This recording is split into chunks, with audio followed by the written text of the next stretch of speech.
그래서 맨날 그 학교에서 일기 쓰라 그러면 계약하기 사흘 전에 한 달치 다 쓰고 그래가지고 내고 그러지 않습니까? 그러니까 뭘 매일 규칙적으로 뭘 한다 이런 그 습관도 없었고 그런 의지도 없었어요. 하도 작심삼일이 해서 안 되다가 제가 그러면 나는 그냥 결심을 하지 말자. 괜히 결심을 해서 나를 힘들게 하고 내가 스스로 나를 비하할 필요가 뭐가 있나. 그리고 죄책감에 내가 왜 시달려야 되나. 작심 안 하면 되지.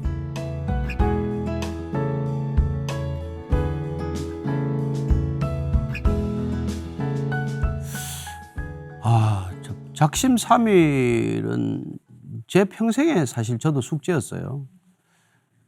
그래서 뭐 오죽하면은 사흘마다 결심하면 되지 않냐 그래가지고 뭐 이렇게 사흘 되면 또 새로 결심해 보기도 하고 그래서 오래 하지 못했는데 이 작심삼일은 우리 안에 그 일에 대한 우선순위나 중요도에 대한 자각이라고 생각을 해요. 이 일이 얼마나 중요한지를 본인 스스로 이렇게 완벽하게 자각하면 그 작심삼일은 없어지게 돼 있어요. 우리가 예를 들어서 뭐 이렇게 사랑하는 사람이 나타났다. 사흘만 만나는 사람이 어디 있어요? 3년, 30년 만나잖아요. 결혼까지 하지 않습니까? 그러니까 야곱이 뭐 라헬을 사랑하니까 7년이 수일 같았다라고 얘기하죠. 그러니까 작심삼일은 비난할 일이 전혀 없어요. 저도 예전에 제 자신을 막 자책하고 너는 그렇게 이렇게 결단이 없냐, 사람이 의지가 약하냐 이랬는데 알고 보니까 제 의지가 약한 것도 아니에요. 그냥 제가 그 일의 가치에 비중을 안 뒀을 뿐이에요. 근데 이거는 정말로 내가 생사가 걸린 일이다. 죽고 사는 문제다. 그러면 사흘이 아니라 3년이 아니라 30년 문제가 아닌 것이죠. 그래서 제가 지금 예를 들어서 베이직교회가 시작이 된 지 지금 11년째인데 저는 아침 예배가 주일 예배만큼 뭐 중요하다. 절대로 주일 예배와 아침 예배는 비중이 다르지 않다. 그걸 제가 믿었기 때문에 그걸 지금 계속해서 제가 아침 예배를 뭐 거의 하루도 빠지지 않고 11년째 계속하고 있는 거죠. 그런데 제가 그런 사람이 아니에요. 뭐 정말 금방 같은 일을 하면 실증을 내는 사람이고 길도 제가 같은 길을 못 다녀요. 어제 이 길 갔으면 다음엔 이 길을 가봐야 되는 사람인데 그런 호기심이나 변화에 대한 그 희구가 커서 그렇게 같은 일을 오래 못했고 그랬는데 아니 이 일이 내 일이 아니고 정말 하나님의 일이다.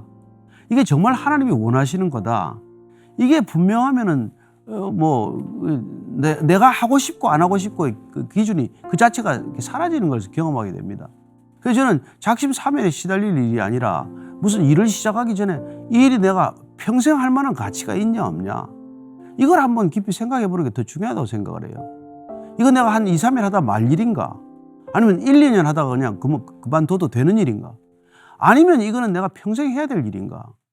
저는 평생 해야 될 일만 좀 골라서 하면 어떨까? 그런 생각을 해요. 그래서 제가 예수 믿고 나서 무슨 저한테 특별한 자기 절제력이 생겼다기보다도 그분에 대한 중요성이 커졌기 때문에 나보다도 그분이 비할 수 없이 중요한 분이기 때문에 그분이 할 만한 일이라고 제 마음에 소원을 주신다거나 마음에 부담을 주시면은 저는 그러면 뭐 모두가 반대하더라도 그 일을 계속할 수 있어요. 실제로 그런 일을 하고 있고요. 그래서 저는 작심삼일로 시달리는 거는 당연한 현상이라고 생각을 해요. 그건 마치 우리가 잠이 오면은 뭐 졸리면은 자야 되는 것과 마찬가지고 또 우리가 허기가 지면은 음식을 먹어야 되는 것처럼 우리가 편안함에 대한 욕구가 그 정도로 다 있는 것이죠. 조금만 힘들면 좀 쉬고 싶고 조금만 부담이 되면 내려놓고 싶은 건 그건 뭐 비난할 일은 아니라는 것이죠. 다만 그 모든 상황들을 이길 만큼 내가 그 일을 사랑하고 있나? 그 일이 정말 내게 주신 일인가? 이걸 점검해 보는 게 훨씬 우리가 작심삼일의 그 버릇을 벗어나는 길이라고 저는 생각을 해요. 우리가 그 일을 할 때 정말 할 만한 가치가 있나?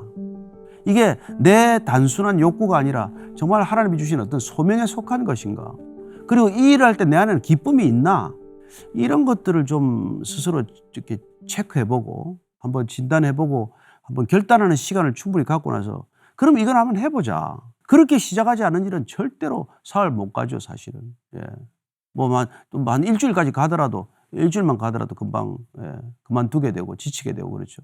근데 그게 주어진 소명이고, 할 만한 가치가 있다는 걸 내가 충분히 내 자신에게 설득이 됐고, 그러면은 중단하지 않습니다.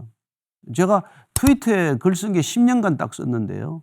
내가 하나님 뭐 솔로몬에게도 3,000절 잠언을 주셨다는데 제게도 그 정도 잠언을 주시면 제가 이 시대 복음을 잠언으로 한번 전하고 싶습니다.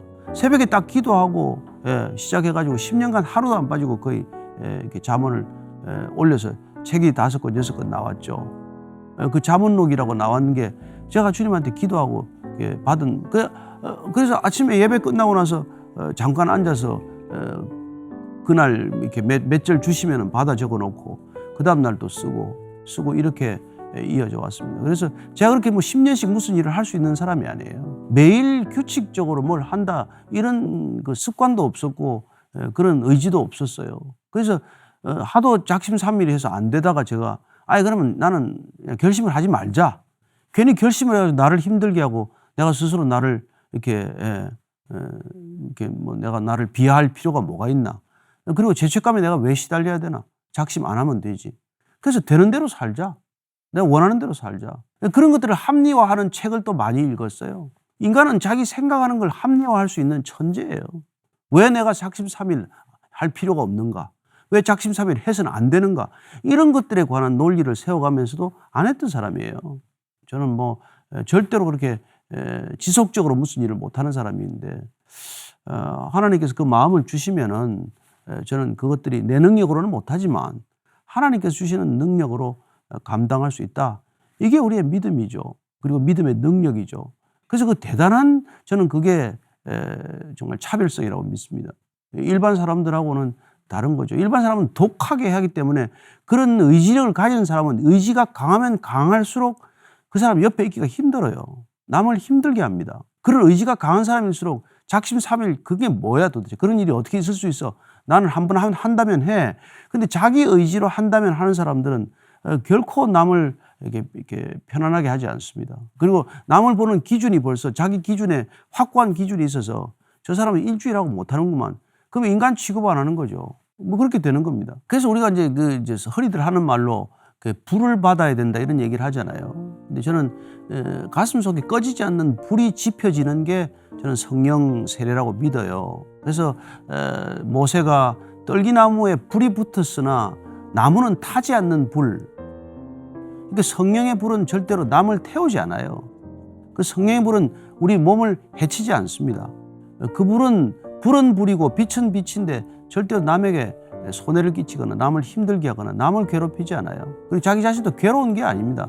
그 꺼지지 않는 불이 우리 안에 붙으면은 그 중심에서 쏟아내지 않으면 안 되는 열정이 있고, 그리고 아무리 쏟아내어도 마르지 않는 열정이 될 것이고, 그리고 그 열정이 쏟아지기 시작을 하면은 내가 하는 게 아니라는 걸 점점점 알기 때문에 그런 일을 통해서 뭐 교만해지거나 그런 일을 가지고 자랑하거나 그럴 일은 없다는 것입니다. 나로부터 비롯된 게 아니기 때문에. 그래서 우리가 그런 이 열정을 내가 그렇게 의지적으로 불러일으켜서 하는 것보다는 저는 우리가 이 믿음의 길을 가려면 그건 주님께서 주셔야만 가능하다. 그렇게 말하는 것이죠. 우리 열심히 살려고 하지 않아도 아까 말씀드렸다시피 우리 안에 이 불이 임하면 꺼지지 않는 불이 곧 사랑이고 그 꺼지지 않는 불이 곧 패션, 열정이기 때문에 왜 그 패션이라고 같은 말을 쓰겠어요. 우리가 패션 오브 크라이스트라면 그리스도의 열심이기도 하지만 그리스도의 고난 안의 순환. 그러니까 우리가 작심삼일 되는 거는 힘들다, 고통스럽다 해서 그만두는 거란 말이에요. 근데 그 패션이 있으면은 그 열정이 있으면은 하나님의 열심이 분명하면 그러면 그 어려움이 어려움으로 느껴지지 않고 오히려 그 상황을 오히려 즐길 수 있게 되기 때문에 그 고난이 오히려 그 기쁨이 된단 말이에요. 지금 제가 아는 형제 한 분은 마라톤에 도전하기 시작을 해서 벌써 풀코스를 2번 뛰었는데 그렇게 원래 잘 뛰던 분이 아니에요. 근데 한번 도전해 보겠다라는 그런 생각을 가지고 끊임없이 이렇게 예를 들어서 5km, 뭐 10km 단축 마라톤 하다가 하프 코스를 뛰다가 이제 풀 코스를 뛰는 그런 걸 보면서 저는 하다 그만둘래나? 그랬는데 하여튼 열정이 하여튼 있어요. 자기 이 일을 통해서 하나님을 증거하겠다는 또 생각도 있고 그래서 저는 그 일을 멈추지 않고 갈 수 있다고 믿는데 누가 그렇게 풀코스를 뛰겠어요? 얼마나 고통스러워요. 저 같은 사람은 이제 거기 도전할 엄두도 안 내지만 그러나 그 고통을 기꺼이 견딜 만큼 그런 어떤 의미를 발견했기 때문에 그 의미가 고통을 충분히 이렇게 커버하고도 남는 그런 가치가 된 거죠. 그래서 저는 이 시대 젊은이들이 아무리 이 세상이 무의미해 보일지라도 의미를 둘 만한 그런 일들을 발견한다면은 그 일을 위해서 저는 작심삼일에 해결된다고 믿어요. 공부 절대로 안 한 친구가 이제 본인이 요리를 좋아했어요. 그래서 이제 요리를 하겠다고 하니까 이 친구가 프랑스 유학을 가겠다는 거예요. 뭐냐 했더니 꼬르동 블랭가 거기 제대로 된 가서 좀 이렇게 셰프 훈련을 받고 싶다고. 그래서 공부해야 될 의미를 뒤늦게 요리하면서 발견을 한 거예요. 그러니까 절대로 의학도 안 하고 공부도 안 하던 친구가 불어를 배우고, 예? 기어이 그 길 가서 과정을 마치고 오는 걸 봤어요. 부모님도 기뻐하죠. 그러니까 그 친구에게 필요한 건 열정이었지 작심삼일을 고치는 의지가 아니라 이 말이죠. 그래서 우리는 그 의지를 자꾸 키우겠다고 엉뚱한 방법을 쓰는데 그게 아니라 당신 인생을 들여도 아깝지 않은 일을 먼저 찾으시오. 그 일에 당신을 한번 헌신해 보십시오. 작심 평생이 될 겁니다. 그렇게 말씀드릴 수 있는 거죠.